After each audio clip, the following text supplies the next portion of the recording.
వసుధార అయితే రిషితో ఇలా అంటూ ఉంటుంది.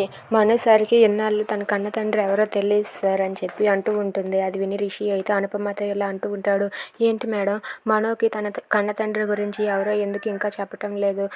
మనో కన్న తండ్రి ఎవరైనా మంచివారు కాదా? ఎవరు ఆయన అని చెప్పి అడుగుతూ ఉంటాడు. అది విని అనుపమ అయితే అలా మౌనంగా ఉంటుంది. అది చూసి వసుధార ఇలా అంటూ ఉంటుంది. అది కాదు సార్, మీకు అసలు విషయం తెలియదు. మనో కన్న తండ్రి ఎవరో కాదు, మామయ్యే, మహేంద్ర సారే అని చెప్పి అంటుంది. అది విని అనుపమ అలా మౌనంగా ఉంటుంది. ఇక రిషి అయితే ఒక్కసారిగా షాక్ అయిపోతాడు. ఏంటి వసుధార, ఏం మాట్లాడుతున్నావు అని చెప్పి అడుగుతూ ఉంటాడు. అవును సార్, మనో కన్న తండ్రి ఎవరో కాదు, రిషి సారే అని మహేంద్ర సారే అని చెప్పి అంటూ ఉంటుంది. అది విని అయితే రిషి ఒక్కసారిగా షాక్ అయిపోతాడు. ఇంతలో అక్కడికి వచ్చిన మహేంద్ర కూడా ఆ మాట విని ఒక్కసారిగా షాక్ అయిపోతాడు. ఏంటి, మనో కన్న తండ్రిని నేనా? అనుపమ నాకు ఈ విషయం ఎప్పుడూ చెప్పలేదు అని చెప్పి అయితే మహేంద్ర అనుకుంటూ ఉంటాడు. ఇక మహేంద్ర అయితే ఆ మాటలు విని షాక్ అయ్యి అలా ఉండిపోతాడు.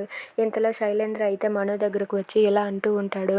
ఏంటి మనో, ఎన్నాళ్ళు నీ బాబు ఎవడో తెలియదు కదా, ఇప్పుడు నీ బాబు ఎవడో నీకు తెలిసింది కదా, నీ బాబుని నువ్వు ఇప్పుడు ఏం చేయబోతున్నావు? అదే మా బాబాయ్ నువ్వు ఏం చేయబోతున్నావు? ఇన్నాళ్ళు మీ నాన్నపై నువ్వు కోపంగా ఉన్నావు కదా, ఆ నాన్న ఎవరో ఇప్పుడు తెలిసింది, ఆ నాన్న మా బాబాయ్ అని కూడా తెలిసింది కదా, మా బాబాయ్ నువ్వేం చేయబోతున్నావు చెప్పు మనో అని చెప్పి మనోని శైలేంద్ర అడుగుతూ ఉంటాడు. అది విని మనో అయితే అలా మౌనంగా ఉంటాడు. అది చూసి శైలేంద్ర, ఏంటి మనో, ఎన్నాళ్ళు చాలా కోపంతో రగిలిపోయావు కదా, ఇప్పుడు మా బాబాయ్ అని తెలిసేసరికి ఆ కోపం తగ్గిపోయిందా ఏంటా అని చెప్పి అడుగుతూ ఉంటాడు. అది విని మనో ఏం చేయలేక అలా మౌనంగా నిలబడి చూస్తూ ఉంటాడు. Thanks for watching friends. Please subscribe our channel. Thank you.